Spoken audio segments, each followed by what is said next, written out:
Je m'appelle Pascal Blanchet. Je travaille comme illustrateur. Je suis aussi réalisateur de courts-métrages d'animation et directeur artistique.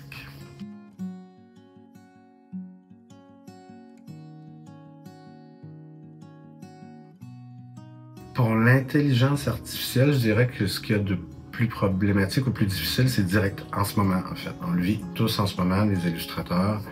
Le travail est en train de disparaître. En fait, on a de moins en moins de boulot. Le gros de notre gagne-pain, ce qui rapporte le plus d'argent, en fait, ce qui fait qu'on est capable de payer notre loyer, c'est les agences de publicité. Puis les agences de publicité, maintenant, au lieu d'engager des illustrateurs, font appel à l'intelligence artificielle pour sauver des coûts. Donc, nous, ça nous coupe une grosse partie de notre gagne-pain, en fait. Donc, ça devient vraiment un problème.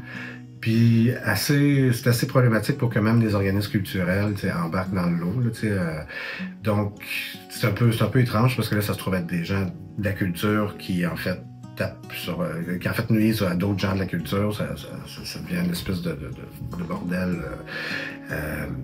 Puis moi, c'est ça, j'ai l'impression que ce qu'il y a devant nous, en fait, ça regarde pas très bien. Moi, d'ailleurs, je suis même en train de regarder pour trouver d'autres choses, essayer de me réorienter un peu, tout en restant dans le domaine de la création, mais manifestement, l'illustration à la pige, j'ai l'impression que c'est un peu en train de dégringoler, là.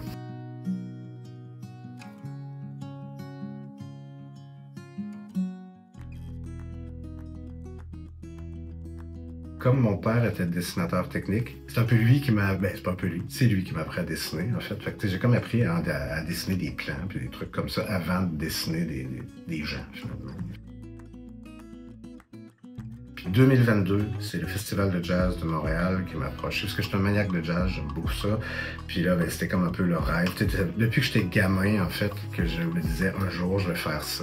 Puis là, ça a fini par apparaître en 2022, faire l'affiche du festival.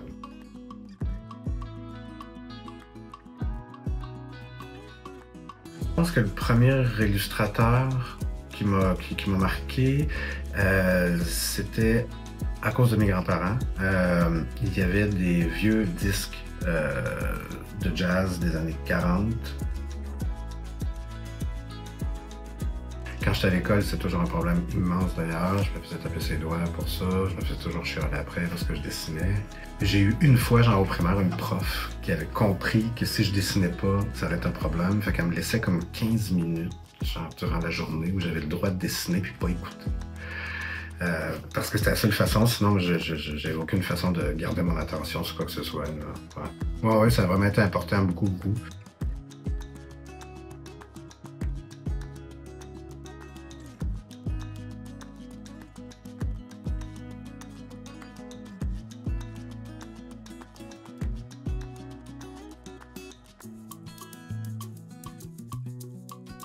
Je pense que le côté inspiration, la plupart du temps, j'ai pas vraiment de... Je pense que c'est la lumière, toujours. La façon dont... Je sais pas, mettons, la façon dont il y a une ombre, une lumière qui va tomber sur une personne ou sur un truc. C'est des trucs que quand je marche sur la rue, je fais que regarder ça tout le temps. C'est comme si je prenais des photos avec mes yeux, finalement, là, de tout ce qui se passe. Je pense que c'est beaucoup ça.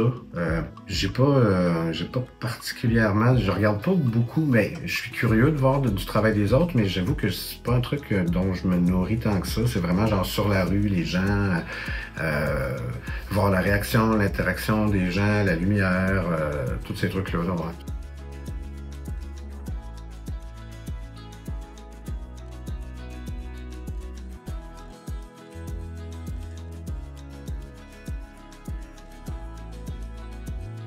Je travaille majoritairement en numérique. Par contre, tous les sketchs, habituellement les dessins finaux sont faits en numérique, mais tous les sketchs sont faits à la main. Et inévitablement, jamais sur mon espace de travail. On dirait que comme j'ai passé toute ma vie, quand j'étais enfant, à dessiner sur la table de la cuisine, ça reste encore genre l'aliment, genre aussitôt que je dessine à la main, c'est là que je vais m'installer comme naturellement. Pourquoi le numérique? Pourquoi le mélange des deux, en fait? C'est parce que ça simplifie énormément. Je pense que si je n'avais pas travaillé à la pige, en ayant des clients, où il y a énormément de corrections puis de trucs comme ça, probablement que j'aurais continué tout à la main. Il n'y en a plus des masses non plus, je pense, des illustrateurs qui travaillent entièrement à la main, justement parce que c'est trop de... En fait, c'est le même temps, c'est pas plus rapide, c'est pas plus facile non plus, sauf que pour corriger les trucs, c'est là où tu es capable de sauver une image plutôt que de la recommencer au complet.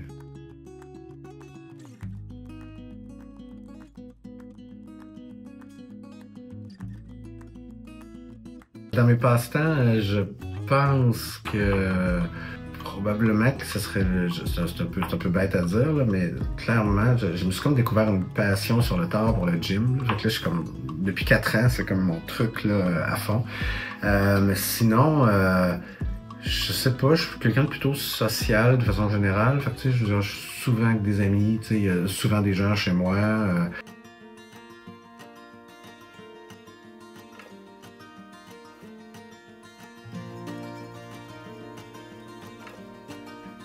Il faut absolument qu'il y ait des réglementations, en fait, qu'il y ait des lois qui soient passées par le gouvernement pour encadrer tout ça. Parce qu'en fait, tu sais, techniquement, l'intelligence artificielle, c'est pas le diable, tu sais, c'est la façon dont on l'utilise qui est problématique. À partir du moment, je pense, où les artistes ont droit à un retour, tu sais, de droits d'auteur, en fait, à de l'argent, parce que, tu sais, là, on se trouve à littéralement se faire voler. Ben, déjà, ça va déjà mieux. Puis l'autre souhait, mais c'est aussi de faire en sorte que d'éduquer en fait les gens sur c'est quoi parce que pour l'instant les gens ne comprennent pas trop les tenants, les aboutissants, tout ça, pensent juste on est là en train de chialer en disant on n'a plus de travail, mais c'est plus large que ça, parce qu'ultimement ça va finalement s'ingérer dans la vie de tout le monde en fait, ça va avoir des impacts négatifs s'il n'y a pas de gestion de la chose.